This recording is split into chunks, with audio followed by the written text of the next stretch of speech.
নমস্কাৰ আজি দশম শ্ৰেণীৰ সাধাৰণ গণিতৰ অষ্টম অধ্যায়ৰ ত্ৰিকোণমিতিৰ পৰিচয়ৰ বিষয়ে আলোচনা আগবঢ়াবলৈ আগবাঢ়িছো। প্ৰথমতে জানিলো আমি ত্ৰিকোণমিতি মানেনো কি। ত্ৰিকোণমিতি হ'ল ত্ৰিভুজৰ কোণ আৰু বাহুৰ সম্পৰ্ক আলোচনা কৰা এটা বিষয়। অৰ্থাৎ আমি ত্ৰিভুজৰ বিষয়ে জানো আৰু এই ত্ৰিভুজৰ কোণ তিনিটা আৰু বাহু তিনিটাৰ মাজত এক সম্পৰ্ক আমি নিৰূপণ কৰিব পাৰো আৰু সেই নিৰূপণ কৰা আলোচনা কৰা যেটো বিষয় সেইখিনি হ'ল ত্ৰিকোণমিতি। আৰু এই ত্ৰিকোণমিতি শব্দটো এটা গ্ৰীক ভাষাৰ শব্দৰ পৰা লোৱা আৰু সেই গ্ৰীক ভাষাৰ শব্দটো যদি আমি ফহিয়াই চাওঁ তাৰ অৰ্থ এনেদৰে পাম ট্ৰাই অৰ্থাৎ তিনি, গণ অৰ্থাৎ বাহু আৰু মেট্ৰন যাৰ অৰ্থ জোখ। অৰ্থাৎ আমি বাহু সম্পৰ্কীয় জোখৰ এটা ধাৰণা সেই ত্ৰিকোণমিতি শব্দটোৰ পৰা ফহিয়াই চাব পাৰো। আৰু এই যে ত্ৰিকোণমিতিৰ চৰ্চা ইয়াৰ প্ৰাচীনতম তথ্য ইজিপ্ত আৰু বেবিলনত পোৱা যায়। আমি যদি ত্ৰিকোণমিতি কেতিয়াৰ পৰা আৰু কোনে ইয়াৰ বিষয়ে উলিয়াইছিল বুলি যদি আমি ইয়াক বিচাৰিবলৈ যাওঁ তেন্তে ইয়াৰ প্ৰাচীনতম তথ্য ত্ৰিকোণমিতি ব্যৱহাৰ কৰা প্ৰাচীনতম তথ্য আমি ইজিপ্ত আৰু বেবিলনত পাম। আৰু যি কি নহওক এইটো এটা ইমান গুৰুত্বপূৰ্ণ বিষয় যাক বিভিন্ন ক্ষেত্ৰত ব্যৱহাৰ কৰা হয়। উদাহৰণস্বৰূপে প্ৰাচীন কালত গ্ৰহ নক্ষত্ৰৰ দূৰত্ব জুখিবলৈ ত্ৰিকোণমিতি ব্যৱহাৰ কৰিছিল। বৰ্তমান দিনত বিভিন্ন ইঞ্জিনিয়াৰিং, বিভিন্ন প্ৰযুক্তিবিদ্যাৰ পদ্ধতি ইত্যাদি ক্ষেত্ৰত ত্ৰিকোণমিতিৰ ধাৰণা ব্যৱহাৰ কৰা হয় বা এই ধাৰণাবিলাক ত্ৰিকোণমিতিৰ ওপৰত প্ৰতিষ্ঠিত। বা আমি সৰুকৈ আমি যদি এনেকৈ কথাখিনি বিচাৰ কৰিবলৈ চাওঁ, আমাৰ বাস্তৱ জীৱনৰ ক্ষেত্ৰত খুব ডাঙৰ অট্টালিকা এটা দেখিলো। এতিয়া সেই অট্টালিকাটো আমি থকা অংশৰ পৰা অৰ্থাৎ ভূমি অংশৰ পৰা কিমান উচ্চতা হ'ব বা এজোপা খুব ওখ গছ তাৰ হাইট কিমান হ'ব এই ত্ৰিকোণমিতি ব্যৱহাৰ কৰি আমি তাক উলিয়াব পাৰিম। বাৰু কেনেকৈ উলিয়াম, কি কৰিম, এই গোটেইখিনি কথা ত্ৰিকোণমিতি আলোচনাবিলাক আগবঢ়াৰ লগে লগে ছাত্ৰ ছাত্ৰীসকলে জানি গৈ থাকিব। বাৰু আমি প্ৰথম ইয়াৰ চিনাকি হ'বলৈ অকমান কথা জানি ললো আৰু এতিয়া ইয়াৰ বিভিন্ন ধৰণৰ ধাৰণাবিলাক এটা এটাকৈ আমি আলোচনা কৰি আগবাঢ়ি গৈ থাকিম। প্ৰথমতে আমি জানিম এতিয়া ত্ৰিকোণমিতিক অনুপাত। যিহেতু প্ৰথমতেই কৈছো যে ত্ৰিভুজৰ কোণ তিনিটা আৰু বাহু তিনিটাৰ মাজৰ সম্পৰ্ক ভিত্তিত এটা আলোচনাৰ বিষয় হ'ল ত্ৰিকোণমিতি। গতিকে ইয়াত ত্ৰিভুজৰ বিষয়ে আমি পাম বা ত্ৰিভুজ সম্বন্ধীয় আলোচনাবিলাকেই হ'ব আৰু ত্ৰিভুজৰ ভিতৰত ইয়াতে আমি সমকোণী ত্ৰিভুজবিলাকক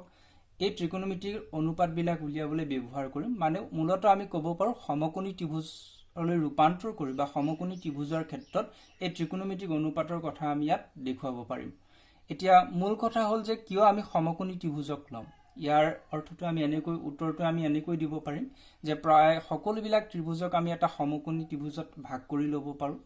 বা আকৌ কেতিয়াবা কোনোজনে ক'ব পাৰে যে কিয় আমি ত্ৰিভুজকনো বিবেচনা কৰিলো বা আন চতুৰ্ভুজ, বহুভুজ ইত্যাদিবিলাকক কিয় বিবেচনা নকৰিলো। ইয়াৰ উত্তৰটো একেবাৰে সহজ। নিশ্চয় জানে ছাত্ৰ ছাত্ৰীসকলে আমি যিকোনো এটা চতুৰ্ভুজেই হওক বা আন বহুভুজেই হওক তাক আমি ত্ৰিভুজলৈ ভাগ কৰি ল'ব পাৰো। গতিকে এনেধৰণৰ সকলো ক্ষেত্ৰতে আমি গৈ গৈ অৱশেষত ত্ৰিভুজেই পাওঁ আৰু এই ত্ৰিভুজৰ পৰাই এই ত্ৰিকোণমিতিক অনুপাতবিলাক আমি নিৰূপণ কৰিব পাৰো। উদাহৰণস্বৰূপে আমি ABC এটা সমকোণী ত্ৰিভুজ ললো আৰু এই ত্ৰিভুজটোৰ ক্ষেত্ৰত নিশ্চয় ছাত্ৰ ছাত্ৰীসকলে জানে আমি এই কোণ এৰ সাপেক্ষে আমি এতিয়া ত্ৰিকোণমিতিক অনুপাতবিলাকৰ কথা বিবেচনা কৰিম। গতিকে এই কোণৰ সাপেক্ষে যদি আমি চাওঁ তেন্তে এই কোণৰ লগত থকা এই যিটো AB বাহু ইয়াক আমি এই কোণৰ সন্নিহিত বাহু বুলি ক'ম আৰু একেদৰে এই যিটো এই কোণৰ বিপৰীত দিশত আছে অৰ্থাৎ BC, এই BCক আমি এই কোণৰ বিপৰীত বাহু বুলি ক'ম। আৰু আনহাতে AC সকলোৱে চিনি পাইছে, AC হ'ব আমাৰ বাবে অতিভুজ। এতিয়া একেদৰে যদি আমি সেই একেটা ABC ত্ৰিভুজৰ ক্ষেত্ৰত কোণ C লৈ যাওঁ তেন্তে কথাটো আকৌ এনেধৰণে হ'ব C কোণৰ গাত লাগি আছে এবাৰ কিন্তু BC বাহু।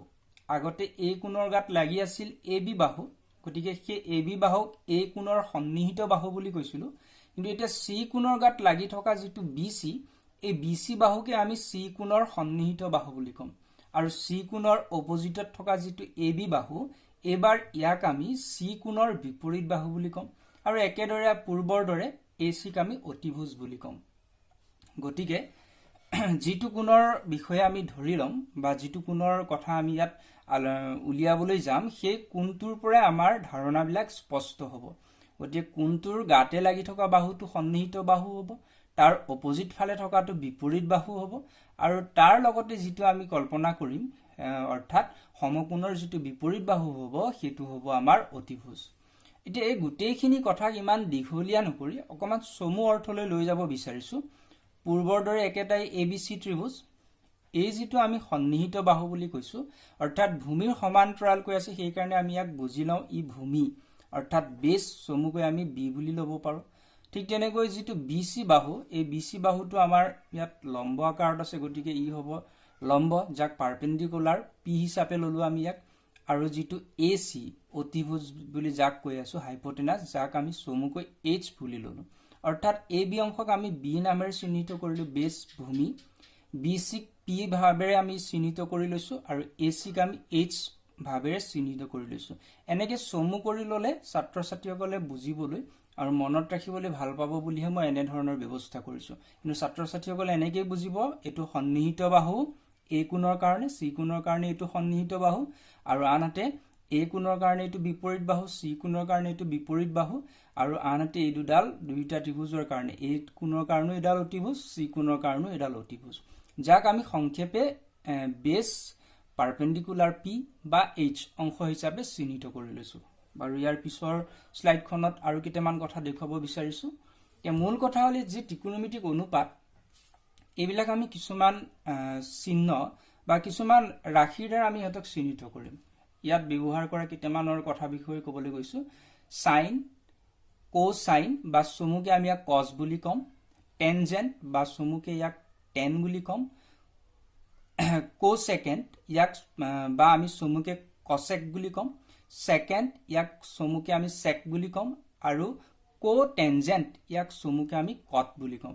এইগিটা প্ৰথমে ছাত্ৰ ছাত্ৰীসকলক চিনাকি কৰি লৈছো ছাত্ৰ ছাত্ৰীসকলে এনেকে মনত ৰাখি লব এই ত্ৰিকোণমিতিক অনুপাত বিচাৰ কৰিবলৈ যাওতে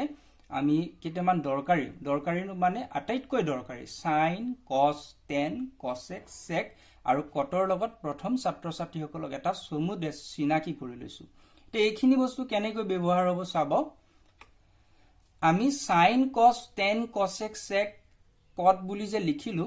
ই অকলে থাকিলে কাকো একো ধৰণৰ কথা প্ৰকাশ কৰিব নোৱাৰে আমি সাইনৰ লগত কোনটো লিখিব লাগিব অথনি যেনেকৈ এই কোণক দেখুৱাইছিলো গতে সাইনৰ কাৰণে সেই এই কোণটো যদি আমি বিচাৰো তেন্তে আমি এনেকৈ পঢ়িম সাইন এ কস এ টেন এ কসেক এ সেক এ কট এ এতিয়াহে ই এটা নিৰ্দেশ কৰিব মানে এ কোণৰ সাইনক নিৰ্দেশ কৰিব বা এ কস এ বুলি ক'লে এ কোণৰ কসক নিৰ্দেশ কৰিব একেদৰে আমি সি কোণকো নিৰ্দেশ কৰিব পাৰো সি কোণ হলে যেনিবা এইগিটা হৈ পৰিব sine C cos C tan C cosec C sec C cot C ইত্যাদি বা ঠিক তেনেকৈ আমি এ সি নলৈ থিতা বুলিও ল'ব পাৰো জেনেৰেলি কোণক থিতা হিচাপে আমি নিৰ্দেশ কৰি থাকো তেতিয়া sine theta cos theta tan theta cosec theta sec theta cot theta এনে ধৰণে আমি তাক নিৰ্দেশ কৰিম এতিয়াহে ই এটা কোণক নিৰ্দেশ কৰিব বা এটা সম্পূৰ্ণ অৰ্থ এতিয়াহে বহন কৰিব নেক্সট আৰু এখন স্লাইডত দেখুৱাব বিচাৰিছো এই যে ৰাশিগিটাৰ বিষয়ে কৈ আছো ইয়াৰে কালাৰ মিলাই থৈছো সাইনৰ ৰেড কালাৰ দিছো কসেকক ৰেড কালাৰ দিছো ইয়াৰ অৰ্থটো হ'ল যে সাইন এ আৰু কসেক এ মানে সাইন আৰু কসেকৰ মাজত আমি এটা সম্পৰ্ক পাম তে সাইন কসেকৰ লগত সম্পৰ্কিত হৈ আছে কসৰ লগত আমি ঠিক তেনেকৈ এটা কালাৰ মিলাই থৈছো সেক গতিকে কসৰ লগত সেকৰ এটা সম্পৰ্ক পাম গতিকে ঠিক তেনেকৈ টেন এৰ লগত কালাৰ মিলাই থৈছো কট টেনৰ লগত কটৰ এটা সম্পৰ্ক পাম গতিকে ছাত্ৰ ছাত্ৰীসকলে এনেকে বুজি ল'বলৈ হ'ল যে সাইন কসেকৰ লগত সম্পৰ্ক আছে কসৰ সেকৰ লগত টেনৰ কটৰ লগত আৰু যি নহওক কিনো সম্পৰ্ক আছে আমি চাওঁ এই যে সাইনৰ কথা কলো সাইন এ ইকুৱেল হ'ব সদায় 1/cosec মানে সাইনৰ উলুটাটোই হ'ল কসেক বা কসেকৰ উলুটা 1/cosec বুলি ক'লে আমি সাইনক বুজিম ঠিক তেনেকৈ cos a আৰু sec এৰ সম্পৰ্ক হ'ল cos a ইকুৱেল 1/sec বা tan a equal 1/cot a গতিকে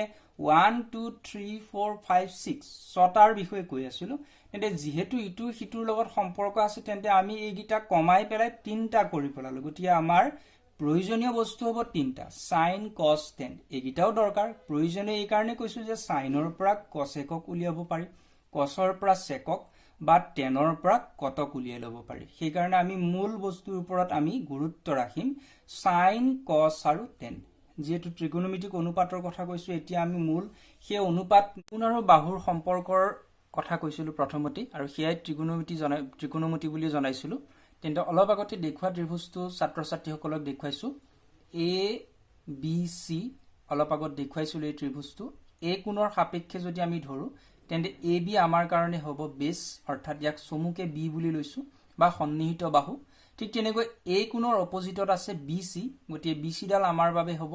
পাৰপেণ্ডিকুলাৰ অৰ্থাৎ লম্ব বা বিপৰীত বাহু যাক আমি পি আকাৰে লৈ লৈছো বা ছাত্ৰ ছাত্ৰীসকলক ইয়াৰ আগৰ স্লাইডত দেখুৱাইছোৱেই ঠিক তেনেকৈ এ চি ডাল আমাৰ বাবে হ'ব এইচ এতিয়া যেহেতু সম্পৰ্ক নিৰূপণৰ কথা কৈছিলো যে কোণ আৰু বাহুৰ তেনে আমি কেনে ধৰণে চাম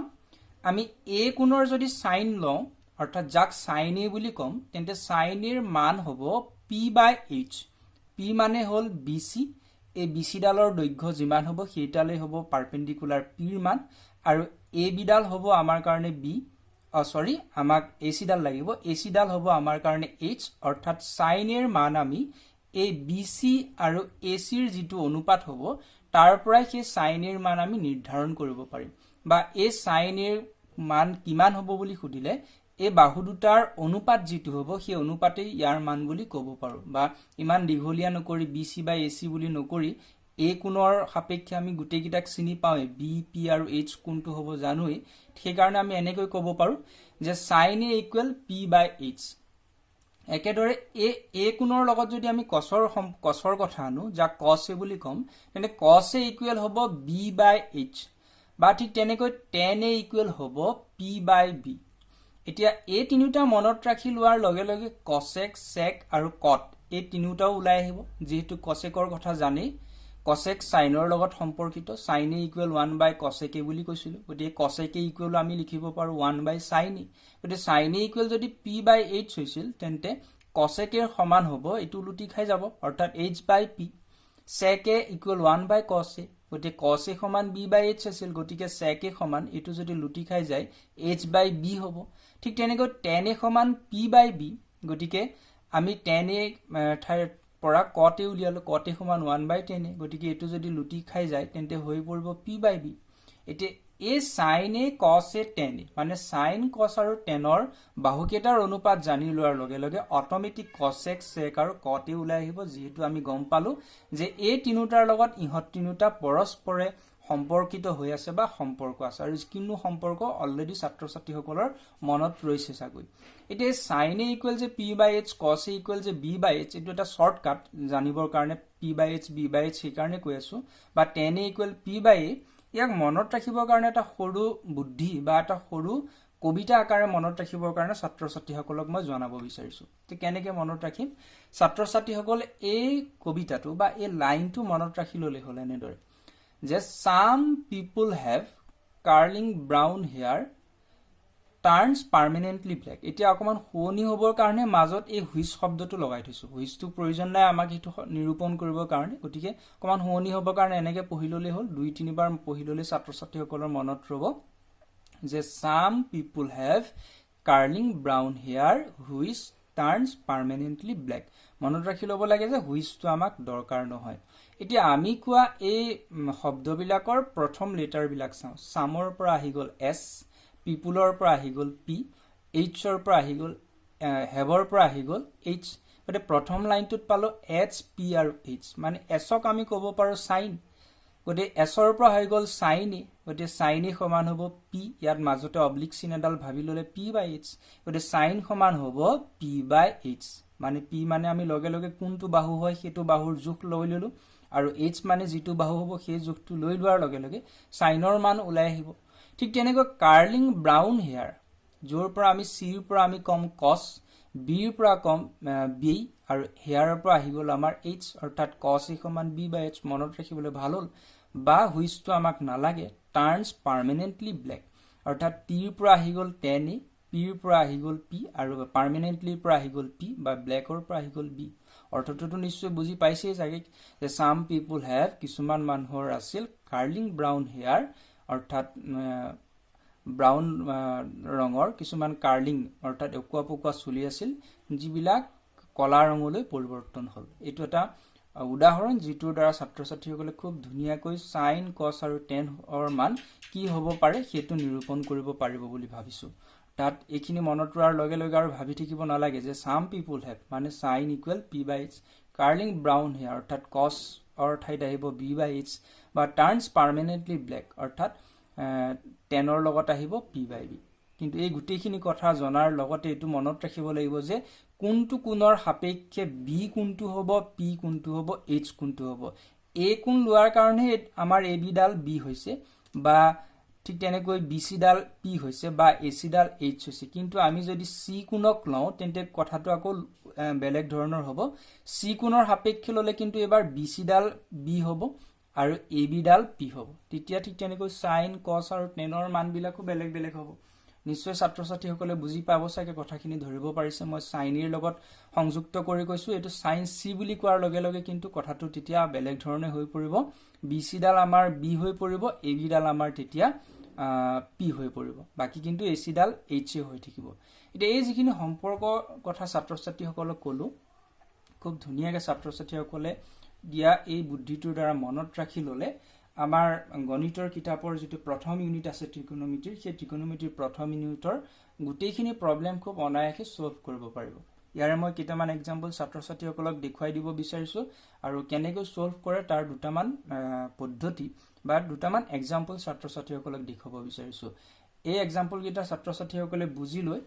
চেপ্টাৰটোৰ শেষত মই দুটামান হোমৱৰ্কো দিছো হোমৱৰ্ক গিটা কৰিব পাৰিব আৰু কৰি পেলাই নিশ্চয় মোক প্ৰেৰণ কৰিব পাৰিব আৰু ঠিক আছে আমি দুটামান এক্সাম্পললৈ যাব বিচাৰিছো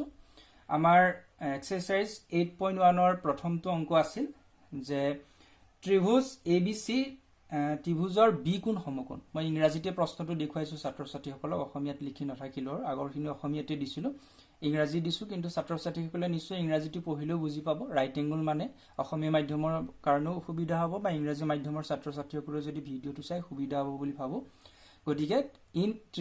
ইন ট্ৰায়াঙ্গল ABC মানে ত্ৰিভুজ ABC right angle at B মানে B কোণটো সমকোণ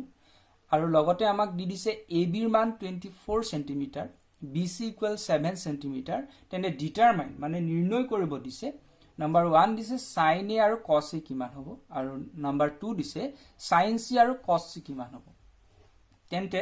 যেটো ABC নামৰ আমাৰ সমকোণী ত্ৰিভুজ দিছে তাৰে দুটা বাহুৰ মান দিছে AB মান দিছে আৰু BC ৰ মান দিছে AC ৰ মান কিন্তু দিয়া হোৱা নাই এতিয়া আমাৰ প্ৰথম কাম হ'ব যে sin A হওক বা cos A হওক বা আন ত্ৰিকোণমিতিক অনুপাত বিলাকে উলিয়াবলৈ যাও ত্ৰিভুজৰ তিনিটাৰ বাহুৰ মান আমাক দৰকাৰ হ'ব গতিকে যেটো সমকোণী ত্ৰিভুজৰ দুটা বাহুৰ মান দিলে আমি আনটো বাহুৰ মানো উলিয়াব পাৰো আৰু এই ক্ষেত্ৰত সকলো ছাত্ৰ ছাত্ৰীসকলে ইয়াক জানেও আৰু প্ৰায় সকল ছাত্ৰ ছাত্ৰী পাৰগত কাৰণ সমকোণী ত্ৰিভুজৰ ক্ষেত্ৰত আমি পাইথাগোৰাছৰ থিওৰেম এপ্লাই কৰিব পাৰো যেটো কোণ B যদি আমাৰ 90 ডিগ্ৰী হয় 90 ডিগ্ৰী হয় তেন্তে সেই ABC ত্ৰিভুজৰ কাৰণে আমাৰ ইয়াৰে যিডাল অতিভুজ AC অৰ্থাৎ AC স্কয়াৰ ইকুৱেল আমি লিখিব পাৰো AB square plus BC square মানে ভূমি স্কয়াৰ যোগ লম্ব স্কয়াৰ গতিকে আমাৰ ইয়াৰে AB ৰ মান দিয়া আছে AB ৰ ঠাইত আমি 24 স্কয়াৰ পুট কৰিলো BC ৰ ঠাইত দিয়া আছে আমাক 7 সেন্টিমিটাৰ 7 স্কয়াৰ পুট কৰিলো গতিকে টোটাল ৰিজাল্ট আমি পালো 24 স্কয়াৰ কৰি 576 হল